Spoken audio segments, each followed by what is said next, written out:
रात के 11 बज रहे थे। पूरा गांव सो रहा था, पर माँ शारदा और बेटा रमेश को नींद नहीं आ रही थी। वो हॉल में सोफे पे बैठ के टीवी देख रहे थे। रमेश की पत्नी अनामिका गर्भवती थी। बिना आराम किए सुबह से शाम तक वो घर का सारा काम करके बहुत थक चुकी थी। इसीलिए बेडरूम के नीचे जमीन पे मैट बिछा के वो लेट गई थी। बिस्तर पे उसकी 5 साल की बेटी नीता सो रही थी। सर में दर्द होने की वजह से अनामिका एक कपड़े से बांध लेती है। उसके गालों में हाथ के पंजों का निशान था, पर अपने हाथों को देखकर उसे बहुत बुरा लगता है।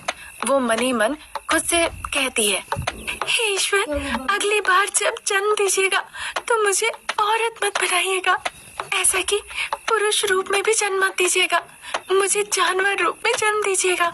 और अगर ऐसा ना हो पाए तो हे ईश्वर, मुझे अमीर लड़की बना के जन्म देना, ताकि दहेज की वजह से सास और पति से ऐसे लांछन न सहना पड़े।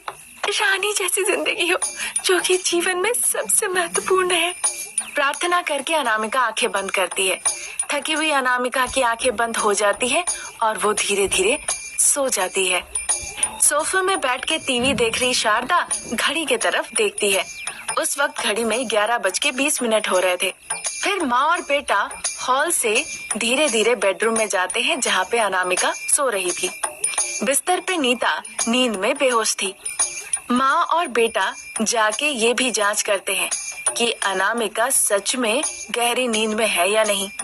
उन दोनों को लगता है कि अनामिका सो नहीं रही है, वो अभिनय कर रही है। तभी शारदा कहने लगती है, बेटा रमेश, तुम उसके पैर पकड़ो, मैं उसका गला पकड़ती हूँ। सांस में ले पाने की वजह से छटपटाएगी और खुद ही जान दे देगी। फिर हम उसे लेक में जाके फेंक आएंगे। सभी को लगेगा आत्महत्या कर ली है। माँ, हम लोग अपना हाथ इस्तेमाल नहीं करेंगे, नहीं तो कई दफे उंगलियों के निशान शरीर में रह जाते हैं। अगर उसके पिताजी रघुपति को किसी भी तरह से शक हुआ तो वो पोस्टमार्टम करवा सकते हैं। फिर हमने मारा है ये साबित हो जाएगा। फिर तो हमारा जेल हो जाएगा। नहीं नहीं, मुझे नहीं जाना। इसीलिए मैं एक तकिया लेकर उसके पैरों को दबाता हूँ और तुम दूसरा तकिया लेकर उसका मुंह दबा दो। ये तो अच्छी बात है, चलो वही करते हैं। ऐसा कह के रमेश एक तकिया लेता है और दूसरा तकिया अपनी माँ शारदा को देता है। फिर दोनों मिलके अनामिका की जान लेने की कोशिश करते हैं। तभी अचानक से अनामिका अपनी आंखें खोल लेती है। उसे देखकर दोनों आश्चर्य हो जाते हैं और एक दूसरे को देखने लगते हैं। ज्यादा दहेज के लिए आप लोगों ने मुझे मारा, पीटा, गालियां दी, खाना नहीं दिया, ये सब कुछ मैंने सह लिया, बस इसलिए क्योंकि आप लोगों ने मेरी बेटी को 2 वक्त बस खाना दे रहे हैं। पर आज आप लोगों को मेरी जान लेने में थोड़ी भी झिझक नहीं हुई, ये जानते हुए कि मेरे पेट में एक बच्चा पल रहा है। इसके बाद भी यहाँ रहना मेरा सही नहीं होगा, ये बात समझ गई हूँ। क्या तुम घर छोड़ने का हमें धमकी दे रही हो? नहीं सासू माँ, वैसे तो मैं चली जाऊंगी, पर जाने से पहले एक बात कहना चाहती हूँ। आप औरत नहीं है, चूड़ी बिंदी पहन के साड़ी लपेट के आप बस एक मूंछों वाले आदमी से कम नहीं। ऐसी बातें सुन के शारदा को बड़ा गुस्सा आ जाता है। वो अनामिका के गाल पे कस के एक थप्पड़ लगाती है। अनामिका की आंखों से आंसू बहने लगते हैं। उसके आंसू के 2-3 बूंद नीता के ऊपर गिरता है। वो नींद में ही उठ के देखने लगती है। शारदा जल्दी से मारना बंद करती है। अनामिका के गाल लाल हो चुके थे। अनामिका बहुत कोशिश करने के बावजूद उसके आंसू रुक नहीं रहे थे। लगातार उसकी आंखों से आंसू बह जा रहे थे। नीता सारी बातें थोड़ी थोड़ी समझ लेती है। माँ, दादी और पिताजी मिलके आपको मारे हैं ना? नहीं नहीं बेटा, वो मुझे क्यों मारेंगे भला? वो तो कल क्या पकाना है इस बारे में कह रहे थे। ठीक है, फिर मैं थोड़ी देर में बाथरूम से आती हूँ। ऐसा कह के नीता बिस्तर से उतर के चली जाती है। पता नहीं कैसी किस्मत है मेरी, माँ लक्ष्मी भी अमीरों के घर में ही रहती है, मेरे जैसी गरीब बहू के घर में आती ही नहीं। चाहे मैं जितना भी कोशिश कर लूँ उन्हें रोकने की, कुछ भी कर लूँ, पर वो कैसे भी मुझे छोड़ के चली जाती है। हाँ, माँ लक्ष्मी को भी बस अमीर लोग ही चाहिए, उन्हें बदबूदार गरीब बिल्कुल पसंद नहीं। पर क्यों वो ज्यादा दिनों तक उनके साथ नहीं रहती? क्योंकि आप जैसे लोग चाहे कितना भी हो कभी खुश नहीं रहते, हमेशा आप लोगों को और चाहिए। मैं अपनी बेटी को लेकर चली जाऊंगी, आप मुझे मार के अब इतने सर पाप का बोझा क्यों लेना चाहती है बताइए। इस तरह कह के वो अपने कपड़े समेटती है। जैसे ही नीता बाथरूम से आती है वो उसे लेकर बाहर आ जाती है। रमेश मुंह पे दरवाजा बंद कर देता है। नीता बुलाती है पर वो जवाब नहीं देते। वो चलते चलते रात में गांव से निकल आते हैं। जब वो जंगल के रास्ते में जा रहे थे बहुत बारिश शुरू हो जाती है। बिजली और बारिश से खुद को बचाने के लिए वो जाके एक बड़े से पेड़ के नीचे छुप जाते हैं। तभी एक बुजुर्ग औरत एक छाता लेके उस तरफ से आ रही थी। गर्भवती अनामिका को देखकर वो अपनी कुटिया ले जाती है। वो बुजुर्ग महिला कहती है कि वो कुटिया उसी का है। वो पास के ही लक्ष्मी देवी मंदिर में काम करती है। अनामिका कहती है उसके लिए भी वो एक काम ढूंढते। ये सुन के वो महिला कहती है, लक्ष्मी देवी के मंदिर में सीढ़ियाँ साफ करना होगा और बिंदी लगाना होगा। बहुत सीढ़ियाँ है लेकिन। करूंगी चाची, अपनी बेटी के 2 वक्त के निवाला के लिए मैं कोई भी काम करने के लिए तैयार हूँ। ऐसा कहकर गर्भवती होने के बावजूद अपनी बेटी नीता को साथ में लेकर वो माँ लक्ष्मी देवी मंदिर चली जाती है। पास के ही झरने से पानी ले आकर मंदिर की सीढ़ियों को साफ करती है और उसकी सजावट करती है। वहीं पे मंदिर में भक्तों के द्वारा दिए गए प्रसाद फल मूल खाती है और जो दान दक्षिणा के पैसे होते थे उसी को वो बचा के रखा करती है। दिन गुजर रहे थे। एक दिन उसे बहुत बुखार आता है। वो मंदिर नहीं जा पाती है। वो घर पे बिस्तर पे लेटी हुई थी। नीता माँ देवी लक्ष्मी के तस्वीर के सामने हाथ जोड़ के कहती है, माँ लक्ष्मी, मेरी माँ को बुखार आया है। यहाँ पे कोई नहीं है देखभाल करने वाला। मैं छोटी बच्ची हूँ, मुझे नहीं पता क्या करना चाहिए, इसीलिए मेरी माँ आज मंदिर की सीढ़ियाँ साफ करने नहीं आ पाई। आप नाराज मत होना माँ पे।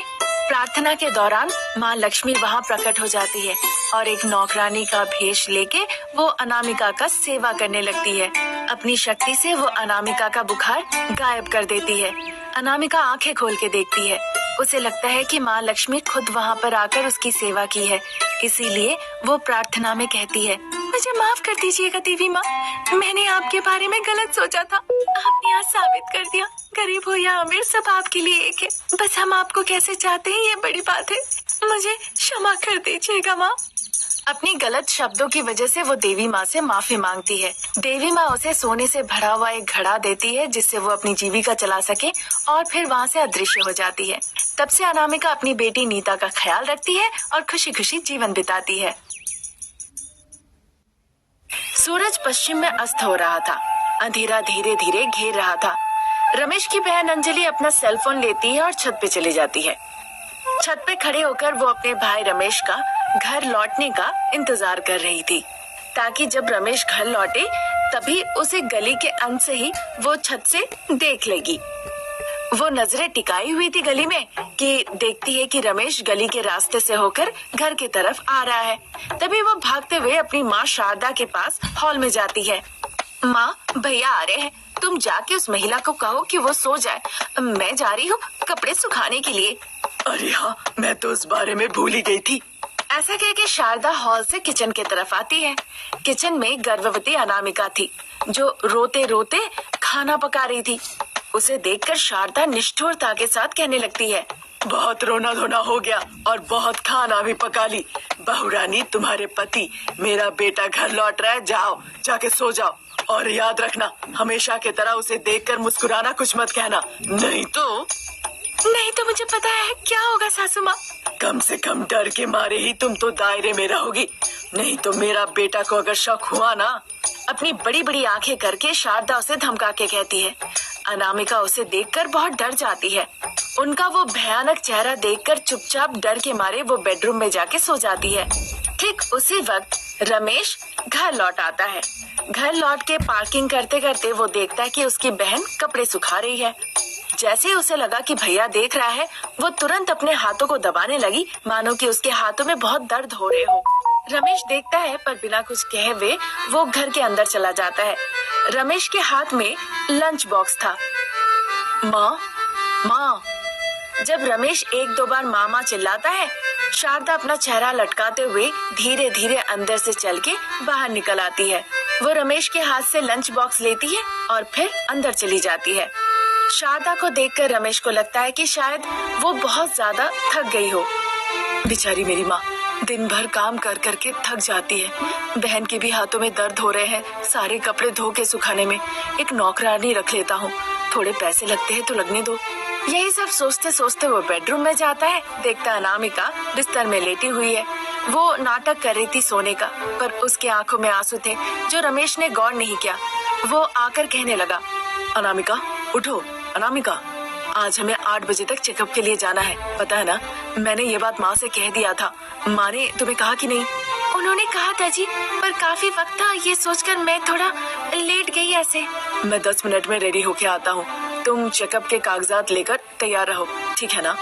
अच्छा ठीक है। अनामिका को इस तरह से कह के रमेश वॉशरूम की तरफ चला जाता है। अनामिका डॉक्टर के कागजात लेके तैयार होके इंतजार कर रही होती है। फिर 10 मिनट के बाद रमेश अनामिका को लेकर हॉल में आता है। माँ और बहन को बताता है कि वो अनामिका को चेकअप के लिए ले जा रहा है। फिर बाइक पे बैठा के वो अस्पताल ले जाता है। वहाँ चेकअप के बाद डॉक्टर कहते हैं, मिस्टर रमेश, अनामिका बहुत कमजोर है। क्या वो खाना नहीं खा रही है? फल नहीं दे रहे हैं? दूध, प्रोटीन, लगता है ये सब कुछ भी नहीं ले रही है। आपके घर की सास और ननद बहू रानी को कुछ खाने दे भी है या नहीं? अगर ऐसा ही चलता रहा तो बच्चे और माँ दोनों के जान को बहुत ज्यादा खतरा हो सकता है। डिलीवरी में मुश्किल होगी। जब डॉक्टर इस तरह से गुस्से से कह रहे थे, अनामिका कुछ कह नहीं रही थी। ये नहीं कह रही थी कि वो सब कुछ समय समय पे लेती है। अनामिका को जवाब ना देते देख रमेश इस बारे में सोचने लगता है। तब रमेश को अपनी माँ और बहन पे थोड़ा शक होता है। रमेश जानना चाहता था कि आखिर में उसके पीठ पीछे होता क्या है घर में। रमेश अनामिका को घर ले जाता है, उसे खाना देता है, दवाई देता है। फिर अनामिका सोने चली जाती है।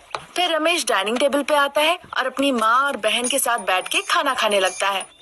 माँ, मैं आपको और अंजलि को एक अच्छी खबर सुनाने वाला हूँ, जिसे सुनने के बाद आप दोनों खुशी के मारे मानो की उछल पड़ेंगी। मैं इस घर के लिए एक नौकरानी रखने वाला हूँ।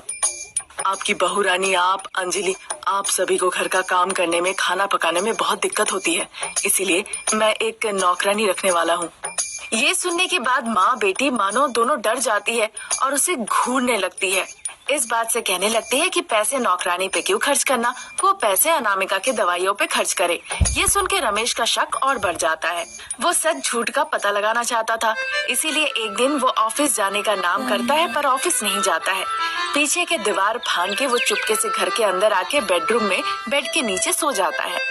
ये बात सास और ननद को पता नहीं था। वो अनामिका के कमरे में आती है और उसे डांट फटकार लगाने लगती है। ए लड़की, जाके उठो और घर का सारा काम काज और खाना पकाओ। जैसे मेरा बेटा आने लगे आके चुपचाप यहाँ सो जाना। और एक बात याद है ना, हमारे खाने पीने का समय? याद है अंजलि, अभी गर्मा गर्म मुझे नाश्ता बनाना होगा। 12 बजे तक मुझे जूस बनाना होगा। 2 बजे तक मुझे पकौड़ी, दाल, सब्जी, चिकन फ्राई, सांभर, ये सब कुछ बनाना होगा। तुम लोगों के खाने के बाद बचा खुचा खाना मैं खाऊंगी। फिर बर्तन धो के कपड़े धोऊंगी। उसके बाद फिर आके मैं खाना बनाऊंगी। ऐसा कहते कहते अनामिका रोने लगती है। वहाँ से शारदा और अंजलि चली जाती है। बिस्तर के नीचे बैठे रमेश ये सब सुन के उसकी आंखें भर आती है। तुरंत वो बिस्तर के नीचे से निकल के अनामिका के पास आता है। अनामिका रमेश को देखकर उसे पकड़ के तब तक रोती है जब तक उसका जी चाहता है। अनामिका को लेकर रमेश हॉल में आता है। बेटे को देखकर सास शारदा और अंजलि दोनों सर झुका लेती है। छीछी, तुम एक माँ हो, कम से कम एक महिला होने के नाते तो तुम ऐसा नहीं करती। अगर तुम्हारी बेटी गर्भवती होती तो क्या तुम उसके साथ ऐसा कर पाती माँ? मैं उसे महारानी जैसा देखभाल करती। मतलब अनामिका भी तो किसी माँ की बेटी है ना। वो किसका बच्चा अपने पेट में रखी है, किसका कुल रोशन करेगी, तुम ही बताओ। मेरे ही पोते को गर्भ में रखी है, मेरे इस वंश को। तुम बेटी को एक नजर से देखती हो और बहू को अलग नजर से। तुम जैसी सासू माँ जब तक घर पे रहोगी तब तक सब कुछ भगवान भरोसे ही है। इसीलिए तो शादी के बाद लड़का अपना परिवार लेके अलग हो जाता है। भले माँ कोसती है पर आखिरकार कारण तुम ही लोग हो। पता नहीं तुम्हें समझ में कब आएगा। छिछी। इस तरह से गुस्से से रमेश अपनी माँ और बहन से कहता है। और एक तुम अंजलि, तुम्हें भी कहना तो बेकारी है। माँ के साथ रह रह के तुम भी माँ की तरह ही हो गई हो। कल दिन शादी के बाद जहाँ तुम जाओगी वहाँ तुम्हें भी एक ऐसी ननद मिले, क्या होगा? अगर तुम इसके बारे में थोड़ा भी सोचती ना तो आज तुम अपनी भाभी के साथ ऐसा नहीं कर रही होती। ऐसा कह के रमेश अपनी पत्नी अनामिका को लेके उस घर को छोड़ के अलग परिवार बसा लेता है। वहाँ अपनी पत्नी का वो ख्याल रखता है, खुशी खुशी जीवन बिता